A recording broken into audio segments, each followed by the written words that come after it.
আসসালামু আলাইকুম everyone, welcome to my শখের খামার। আপনাদের সাথে আছি আমি চাষি মানিক। আজকে আমরা আছি কেরানীগঞ্জের আটি বাজার চণ্ডীপুরে। যেখানটাতে আছি এখানে কিন্তু পরিকল্পিতভাবে একটা একেবারে আধুনিক গোট ফার্ম তৈরি করা হচ্ছে। তো এই ফার্মটা যিনি তৈরি করছেন উনি হচ্ছেন, আমার পাশে আছে জিহাদ ভাই। জিহাদ ভাই কিন্তু বেশ কয়েক বছর ধরেই আমার টাচে আছে বা আমাকে ফলো করে। তো 2017 থেকে ভাইয়াকে দেখতেছি। গত 2 মাস মেবি হবে, তাই না? হ্যাঁ, 2 2-3 মাস মাসের মতো। আগে জিয়াদ ভাই আমার ওখানে হঠাৎ করে একদিন হাজির। তখন আমি জানতে পারি যে তিনি একটা প্ল্যান করতেছেন যে একটা আধুনিক গোট ফার্ম করবে। তো আমি প্রথমবার যেদিন আসে ওনাকে আমি অনেকভাবে ডিমোটিভেট করার চেষ্টা করছি। আমার মনে হয় 2-3 ঘন্টা ভরে আমি একই কথা বারবার বা বিভিন্ন ভাবে ঘুরায় ফিরায় যে এটা করা দরকার। বেসিক্যালি মানে নেগেটিভ সাইড কি কি থাকতে পারে ওই জিনিসগুলো আসলে ভাইয়া তখন ই করছিলেন। তো আমি আসলে পুরোপুরি আপনাকে ডিমোটিভেট করার চেষ্টা করছি। তো আমি ধরেই নিয়েছিলাম যে আর আপনি এটাতে আগাবেন না, কারণ আমি যে প্ল্যানটা দিলাম যে আপনার জমি কিনেন, তারপরে হচ্ছে গিয়ে সেট করেন, বা এই জমি লিজ নিলেও অ্যাটলিস্ট 10 বছরের জন্য। তো আমার ধারণা ছিল যে 10 বছরের জন্য লিজ নেওয়া এটা আসলে ডিফিকাল্ট, আসলে পাওয়া যায় না, পসিবল না, কারণ আমিও তো অনেক জায়গায় ঘুরছি, এত লম্বা সময়ের জন্য কেউ জমি দেয় না। হ্যাঁ, তো ফরচুনেটলি এটা আমি বলবো আপনার একেবারে পরিপূর্ণ সৌভাগ্য। 10 বছর এটা পাওয়াটা আসলে ভাগ্যের ব্যাপার ছিল। হ্যাঁ, কারণ আমিও অনেকগুলো খুঁজছি, এখানে 5 বছরের বেশি কেউই দিচ্ছে না। এটা বেসিক্যালি এই জমিটাই পেলাম আর কি 10 বছরের জন্য। আর তারপরে এমন একটা জমি আল্লাহ মিলাই দিচ্ছে, এটা খুবই ভালো, কারণ এই পুরো জমিটা হচ্ছে একটা মসজিদের ওয়াকফের জমি সম্পত্তি। এই কারণেই হলো 10 বছরের জটিলতা হওয়ার সম্ভাবনা খুবই কম। ব্যক্তিগত সম্পত্তি থাকলে হয়তো ঘরবাড়ি করার একটা চান্স থাকে। এটা আসলে ওনারাই বলছে যে আপনি 10 বছরের বেশিও থাকতে পারবেন, 10 বছরের আমরা এই করতেছি। ওনাদের সার্কুলেশন মানে সার্কুলারটা ছিলই হলো 10 বছরের জন্য ভাড়া দিবে। তো এটা দেখি আর কি সবকিছু মিলে গেল। ব্যক্তিগত হইলে যে প্রবলেমটা হয়, দেখা গেল আপনারা 5 বছরের জন্য দিছে, 6 মাস পরে বা 1 বছর পরে হুট করে আপনারা বলতেছে যে তুমি যাও, হ্যাঁ আমার জমি ছেড়ে দিতে হবে। ইস্যু দেখা যাবে কি, বলবে যে আমি জমি বিক্রি করে ফেলছি। হ্যাঁ, অথবা দেখা গেল যে আপনি একটা করছেন খুব সুন্দর করে গুছায় করে, তার মানে চোখ জ্বালায় গেল, রে এত সুন্দর করে। আসলে খালি জায়গাতে কেউ কিছু দেখে না, কোনো বিজনেস দেখে না। যখন কেউ একটা কিছু করে তখনই আসলে মনে হয় যে এখানে তো আমিও করতে পারতাম, তখন চিন্তা করবে যে না এটা তো আমিও করতে পারি। হ্যাঁ, কারণ এই প্ল্যাটফর্মটা তৈরি করতে যে কি যাচ্ছে এটা আমরা জানি বেসিক্যালি। সেই আইডিয়াটা বা সেই আইডিয়াটা এক্সিকিউট করার এই দক্ষতাটা কিন্তু সবার মধ্যে নাই। যাদের জমি আছে দেখবেন এমনি পতিত পড়ে আছে, কিন্তু চাইতে গেলেই সমস্যা দিতে চায় না। আরো একদিন আমি আসছিলাম, এসে মানে কোথায় কিভাবে সেটটা করবে, উচ্চতা বা দৈর্ঘ্য প্রস্থর বিষয়টা মোটামুটি একটা গাইডলাইন দেওয়ার চেষ্টা করছি। আজকেও আসলাম যে দেখি কতটুকু অগ্রগতি হয়েছে, এবং কোনো কারেকশন বা সংযোজন বিয়োজন হইলে আমি জিহাদ ভাইকে বলে যাব। আমি মূলত হলো ফার্মের প্ল্যানিংটা 2017 থেকেই করা। তো তখন থেকেই ইচ্ছা, আসলে ব্যাটে বলে সবকিছু মিলছিল না, মানে ইনভেস্টমেন্ট মিলতেছে তো জমি মিলতেছে না, সবকিছু মিলে আসলে হচ্ছিল না। তো যখন সবকিছু রেডি করছি তারপরে আগে হলো ভাইয়ের কাছে গেছি, কারণ আমার টার্গেটই ছিল যে ভাইয়ের কাছে যাব, আমার প্ল্যানটা আমি জাস্ট ভাইয়ারে বলবো, দেন ভাইয়া গাইডলাইন যেটা দিবে ওই ওয়েতে আমি আগাবো। সো এই জন্য তার আগ পর্যন্ত আমি একটা কাজও করি নাই, আমি জমিও তখন হলো রেডি করি নাই, ইভেন জমি নেইও নাই। আমি ভাইয়ের সাথে আগে কথা বলছি যে ভাইয়া আমি এইটা করতে চাইতেছি, আসলে কি করলে আমার জন্য বেটার হয়, আগে গাইডলাইন দেন। আমি অর্ধেক করে এসে আপনার কাছে সাজেশন নিতে চাই নাই, আমি চাইছি ফার্স্ট থেকেই হলো আপনার কাছ থেকে এটা প্রপার গাইডলাইন নেওয়ার জন্য। তো এই জন্য জমিটা যখন পাইলাম, পাওয়ার পরে আপনাকে তো বলার পরে আপনি আসছেন, এটা আমার জন্য অনেক সৌভাগ্যের। তো ভাইয়া এসে দেখে যাওয়ার পরে এটা আমার কাছে সবচেয়ে পজিটিভ মনে হয়েছে এবং বেশি ভালো লাগছে, কারণ আমাদের দেশে যারা করতেছে হুটহাট করে ফেলছে, মানে ইউটিউবের একটা প্রতিবেদন দেখছি, টিভি প্রতিবেদন দেখছি, হুট করে একটা শুরু করে ফেলছে। এটা ড্রব্যাক গুলো না জেনে শুরু করলে কিন্তু আপনি মুশকিলে পড়বেন। তো আপনার ক্ষেত্রে যে ব্যতিক্রমটা আমি দেখলাম, এরকম খুব কম লোকই আমার কাছে আসে যারা হচ্ছে গিয়ে একটা নোটবুক, আমি স্টাডিং পর্যায়ে থেকে হলো আমি আপনার গাইডলাইনটা চাচ্ছিলাম, ব্রেইন ওয়ার্ক করে পয়েন্ট গুলো নোট করে বা কোন খাতে কিভাবে বিজনেসটা করার প্ল্যান অনেকদিন ধরে করতেছি, সেই 17 সাল থেকেই। এরপরে হচ্ছে কি আজকে এই 2022 এসে আমি 5 বছর এটা নিয়ে মেন্টালি সে বসে থাকে নাই, কিন্তু স্টাডি করছে, প্রচুর স্টাডি করছে, এবং নোটবুকে প্রত্যেকটা বিষয় মানে নোট ডাউন করে, তারপরে পজিটিভ নেগেটিভ দিকগুলো, এবং একটা ইনভেস্টমেন্টে যাওয়ার জন্য কি পরিমাণ কোন খাতে ইনভেস্টমেন্টটা করতে হবে, ঘাসের জমি কতটুকু লাগবে, সেটাতে ইনভেস্টমেন্ট কেমন হতে পারে, সেটা তার ইনভেস্টমেন্টটা কেমন হতে পারে, সে তার কত স্কোয়ার ফিটের দরকার হবে, অ্যাকোমোডেশনে কি দরকার হবে, মানে A to Z সে আলাদা আলাদা নোট ডাউন করে নিয়ে আসছিল। যে কারণে কিন্তু আমার কাছে এটা খুবই ভালো লাগছে যে না, এই লোকটা অবশ্যই নার্সিং করা উচিত। যে অ্যাটলিস্ট এরকম আমি মনে করি আমাদের গোট ফার্মিং এ আমাদের বাংলাদেশে এরকম লোক একেবারেই নগণ্য। কমার্শিয়াল গোট ফার্মিং পাওয়া যায় না আসলে, গোট ফার্ম নাই বললে চলে, শূন্যের কোঠায়। তো আমার মনে হয় যে অ্যাটলিস্ট আপনার মতো এরকম যদি 10 জন পরিকল্পিত ইনভেস্টর এখানে আসে এবং তারা যদি পরিকল্পিতভাবে কাজ করে, আগামী 5-7 বছর পরে আমাদের এই গোট সেক্টরের চেহারাটা বদলায় যাবে। আমাদের ডিমান্ড অনেক, বাট আসলে ওই যে ধৈর্যের ব্যাপারটাই হলো আসলে নাই, বা আমাদের প্রপার যে একটা গাইডলাইন বা ট্রেন আপ। সো এখানেও আবার ভাইয়ারে আবার মানে অফলাইনে যেটা বলছিলাম এটা অনলাইনেও আবার বলি যে ভাইয়া যদি আমাদেরকে একটা ট্রেনিং সেশন বা ভাইয়ার ফার্মে যদি একটা ট্রেনিং এর ব্যবস্থা করা যায় তাহলে এটা আমাদের সবার জন্য ভালো হয়। কারণ আসলে এটা ওই শুধু ইউটিউবে সাজেশন বা মুখস্থ সাজেশন আরেকজনের কাছ থেকে শুনে এসে আবার আরেকটা সাজেশন সে নিজেই মানে হয়ে যায়, বাট আপনার রিয়েল লাইফ এক্সপিরিয়েন্স থেকে করতে করতে এসে যে সাজেশনটা দিতে পারতেছেন বা যে ট্রেন আপটা আপনি করতে পারবেন, এই জিনিসটা আসলে অনেকেই পারবে না। তো এই জন্য আপনার কাছে রিকোয়েস্ট থাকবে যে যদি সম্ভব হয় আমাদের মতো নতুন নিউকামার যারা আছে আমাদেরকে একটা ট্রেনিং সেশন এর যদি ব্যবস্থা করা যায় তাহলে আমরা উপকৃত হব আর কি। তো জিহাদ ভাই যে বিষয়টা বলছে সেটার ব্যাপারে আমার অনেক ভিউয়ার্স কিন্তু রিকোয়েস্ট করে, কারণ আমার এখানে আপনি দেখছেনই প্রতিদিনই কিন্তু অনেক লোকজন আসে সারা দেশ থেকে পরামর্শ নেওয়ার জন্য।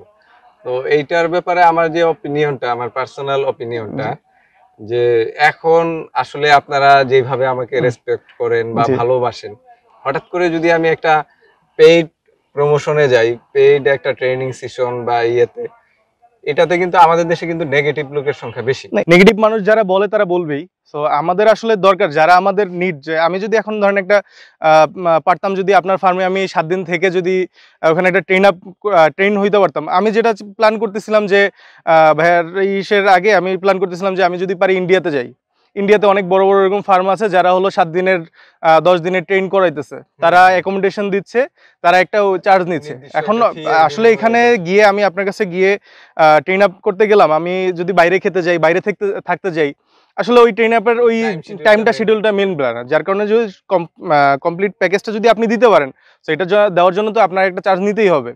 ইভেন আপনার কাজ ফেলে আপনি আমাকে ট্রেন আপ করবেন, এটা আমি যে জায়গা থেকেই আমি করি না কেন আমাকে পে করতেই হবে। তো এই মেন্টালিটিটা আমার মধ্যে থাকতে হবে। আর যারা সবকিছু মানে ফ্রির চিন্তা করবে তারা আসলে ইউটিউব দেখবে। আর ইউটিউব দেখা আর বাস্তব অভিজ্ঞতা নেওয়া মানে অনেক কিছু শোনা বা দেখার এক জিনিস, আর ফিজিক্যাল ম্যানেজমেন্টটা এসে দেখা টোটালি ডিফারেন্ট। যেটা হচ্ছে গিয়ে আজকে যদি আমি ঘোষণা দেই, কালকে দেখবেন সমালোচনা শুরু হয়ে গেছে। এই যে কমনলি বলবে যে পয়সা খাওয়ার দাম, এইটা মানুষ আসলে বলবে, এটা নিয়ে আসলে আমরা বলবো না, কারণ যাদের দরকার তারা অবশ্যই চাবে। যে কারণে আমি এটার থেকে অনেকবার চিন্তা করছি যে আসলে এরকম একটা ইনস্টিটিউট বা এরকম কিছু একটা করার দরকার, যাতে করে মানুষের হেল্প হয়। আমি আপনাকে ফ্রিতে সব ধরনের পরামর্শ দিচ্ছি, কিন্তু ফ্রিতে আপনি ওই 1-2 ঘন্টার পরামর্শ আসলে হয় না, করা যায় না। আবার অনেকেই আছে আমাদের ভিউয়ার্সদের মধ্যে, অনেকেই আছে যারা ফোন করে মনে করেন 10 মিনিট দেশে খামার করা শিখে ফেলতে চায়। এটা তো আসলে সম্ভব না। আমি কিন্তু কথা বলি না কারোর সাথে না, অনেকে কিন্তু বিরক্ত হয়, অনেকে বাজে মন্তব্য করে যে ছাগলের খামারই কত বড় মনে হয়ে গেছে, ফোনে কথা বলেন। এটা আসলে আপনার নিজেরও তো একটা ডেইলি ওয়ার্ক থাকে, বোঝা উচিত যে একটা মানুষ ফ্রিতে এত কিছু দিচ্ছে, এটাই যথেষ্ট। খামোখা তারে কেন বিরক্ত করবে? আর আমি তো বাউন্ড না আপনাকে শেখানোর, আপনার সাথে ফোনে কথা বলার জন্য। আমি আপনার খাইও না পড়িও না, আমার নিজের পেটের ভাত কিন্তু নিজেই এনজয় করতে। এটা আসলে সবার ক্ষেত্রেই যে কেউ একটা সার্ভিস দিলে সার্ভিসে এগেইনস্ট একটা পেমেন্ট থাকে, এটা আমি যাই করি না কেন, ইভেন আমিও যে কোনো সার্ভিস নিতে গেলে আমার একটা পেমেন্ট করতেই হবে।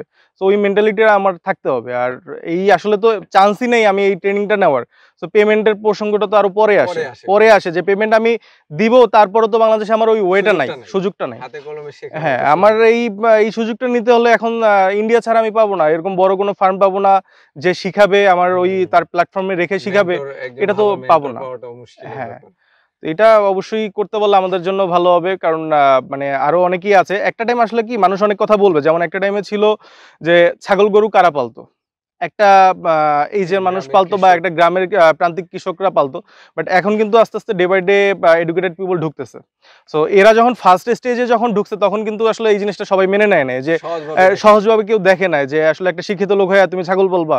বা আমার ওই যে বললাম না যে আমার প্ল্যানিং ছিল আরো 5 বছর আগে, তখন এরকম অনেক কিছু রিজনের কারণে পারি নাই। তো যখন আসলে নিজের উপর নিজে ডিপেন্ডেন্ট হতে পারছি তখন আমি চিন্তা করছি যে না, এখন পিছনে কে বললো কি বললো এটা আমার দেখার বিষয় না, আমার করতে হবে এটা, আমার এটা প্যাশন, আমি এটা করব। হ্যাঁ, এটা আমার প্যাশন, এটা আমি করবই। সো আপনি ট্রেনিং সেশন করলে অনেকেই এটা পিছনে বসে এই করবে, ওইটা আসলে আমরা বদান না, আপনি এটা করেন আমাদের জন্য, মানে এটা আমাদের সবার দাবি আর কি। ইনশাআল্লাহ চেষ্টা করব। আর যেটা আমি বরাবরের মতো করে আসছি যে ফ্রিলি সবাইকে, এটা তো থাকতেছি, হ্যাঁ, এটা ওভারঅল একটা এটা থাকছে। অনেকেই আসেন, তো অনেকে আবার টাইম শিডিউল ছাড়া চলে আসেন, দেখা গেল হঠাৎ করে সন্ধ্যাবেলা একজন লোক চলে আসছে। তো আমার ফার্ম অফিস সবকিছু কিন্তু আমার বাড়ির আশেপাশে বা বাড়ির মধ্যেই, তো দেখা গেল হঠাৎ করে আপনি সন্ধ্যার পরে চলে আসছেন। এখন সারাদিন আমি অফিসে কাজ করার পরে সন্ধ্যাবেলার সময়টা কিন্তু আমার নিজের বা আমার ফ্যামিলি, সেই সময়টা আপনি দূর থেকে হঠাৎ করে ফোন না করে অ্যাপয়েন্টমেন্ট না করে চলে আসছেন। এখন আপনাকে ফেরাই দিতে আমার নিজেরও খারাপ লাগে, আপনি ফিরে গেলে আপনারও খারাপ লাগবে, কিন্তু তার থেকেও বেশি খারাপও লাগতেছে আমার যে আমি সারাদিন পরে একটু ফ্যামিলির একটা টাইম বসছি দিতে হবে, আবার একটা লোক আসছে। যেমন আমি অলরেডি হলো পরশুদিন আমি না বলে চলে গেছি, কি কারণে সেটা একটা মজার কাহিনী বলি, যে গোটম্যাটটা নিয়ে, মানে আমার এখানে এই শেডের জন্য আমি গোটম্যাটটা ফার্স্টে একটা কোম্পানির আমি 2টা স্যাম্পল নিলাম। আমি স্যাম্পলটা জাস্ট আমি স্যাম্পলটা দেখাই, বাট আমি কোম্পানির নামটা বলতেছি না, এটা একটা কোম্পানির স্যাম্পল। তো আমি 2টা স্যাম্পল নিয়ে এসে আমি একটা প্লাস্টিকের ব্র্যান্ড, আমি এটার স্যাম্পলটা নেওয়ার পরে আমার এখানে যখন শেডটা আমি সেটা এটা বসাই, এইভাবে বসানোর পরে আমি ওই ওয়ার্কারদেরকে বললাম যে একটু দাঁড়াও, তো ও যখন দাঁড়ালো এই সাইডটা অনেকখানি ঝুলে গেছে। তো এটা আমি দেখে আমি নিজে আবার শেডের উপরে উঠলাম, উঠে এক পা দিয়ে আমি সাহস পাচ্ছি না যে এটার উপরে আমি পাড়া দিব কিনা, বাট এটা একটা লিডিং কোম্পানি, একটা ভালো অ্যামাউন্টের এবং তাদের কথা অনুযায়ী এ গ্রেডের প্লাস্টিক দিয়ে করা। বাট এটা যদি এইভাবে ঝুলে যায় তাহলে হবে কি, এই সাইডের যে লকটা আছে, হ্যাঁ অলরেডি বাঁকা, এই সাইডের লকটা ছুটে যাবে। তো এই জন্য আমি কি করলাম, ওই সন্ধ্যার সময় আমি এখান থেকে সাভার চলে গেছি ভাইয়ারে ফোন দিয়া, যে ভাইয়া আমি একটু আসতেছি, এমার্জেন্সি একটু আসতে হবে।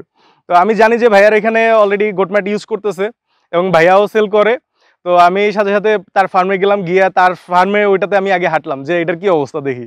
তো দেখতেছি 1 ইঞ্চ মানে 1 সুতা পা হচ্ছে না, মানে আপ ডাউন হচ্ছে না। সাথে সাথে আমি বলছি যে ভাই আমি ওখান থেকে ওয়ার্ক অর্ডার, ভাগ্যিস আমি ওয়ার্ক অর্ডার করেও ফেলতে নিব আর কি, এমন সিচুয়েশনে আমি আটকায় দিয়ে ওইটা সাথে সাথে বললাম যে ভাই আমার ফুল ইটা দেন। তো আমার এখানে প্রায় 280টার মতো গোটম্যাট লাগছে, তো পুরোটাই হলো মানিক ভাই দিছে। এবং আমি ওই রাতের বেলায় ভাইয়ের কাছে চলে যাই, তাকে মানে আমি জানি যে এটা আসলে বিরক্ত করা হচ্ছে, কারণ আমার এখানে মানে শেডের কাজ অলরেডি চলতেছে।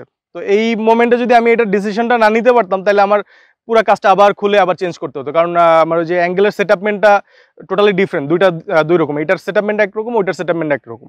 তো এই জন্যই আমি রাতে চলে গেছিলাম আর কি। আমরা যেটা দিচ্ছি এই যে এটা একটু ই হয় না, মানে টোটালি হার্ড, একটা কিন্তু অনেক বেশি। এবং এইটা কিন্তু আমরা মোটামুটি আমাদের সেদের 7-8 বছর ধরে ব্যবহার করতেছি এই মেটগুলো। আচ্ছা, আবার পুরাতন সেটটা, হ্যাঁ আমি তো ওই যে পুরনো শেডেরটাও দেখলাম, কালো যেটা মোটামুটি যে পুরাতন সেট থেকে খুলে যে নতুন শেডে লাগাইছি অলমোস্ট 70-80% ম্যাট কিন্তু ভালো ছিল।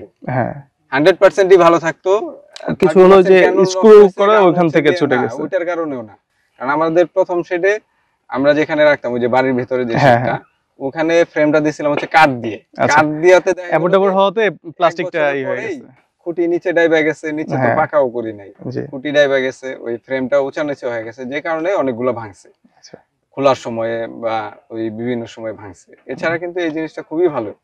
এটা আমরা যে প্রাইজে দিচ্ছি এই মাচাগুলো, আলহামদুলিল্লাহ আমরা কিন্তু শোরুমের থেকেও কম প্রাইজে দিতে পারি। হ্যাঁ, এটা এই প্রোডাক্টটা সরাসরি আমরা ফ্যাক্টরি থেকে ওরা পিকআপ ভ্যানে করে এখানে দিয়ে গেছে। ফ্যাসিলিটিস আছে বাংলাদেশের যে কোনো প্রান্তে। আপনি যদি 100 পিচের উপরে এই প্রোডাক্টটা অর্ডার করেন তাহলে আপনার শেডে যত ভিতরে হোক যত দূরে হোক আপনার কিন্তু ডেলিভারি ফ্রি, একদম উইদাউট চার্জ। হ্যাঁ, আমার এখানে পুরো একবারে প্রোডাক্টের দামটা গাড়ি নিয়ে দিয়ে গেছে, আমাদের কোম্পানির গাড়ি আপনাকে একদম শেডে পৌঁছে দিবে প্রোডাক্ট।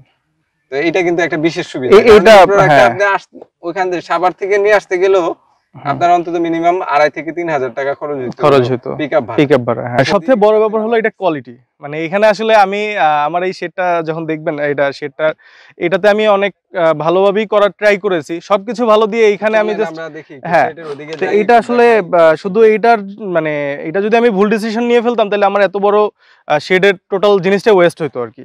কারণ আমি যার উপরে হাঁটবো ওইটাই যদি আমার ভালো না হয় তাহলে আসলে এত বড় স্ট্রাকচার করে তো আমার লাভ নাই।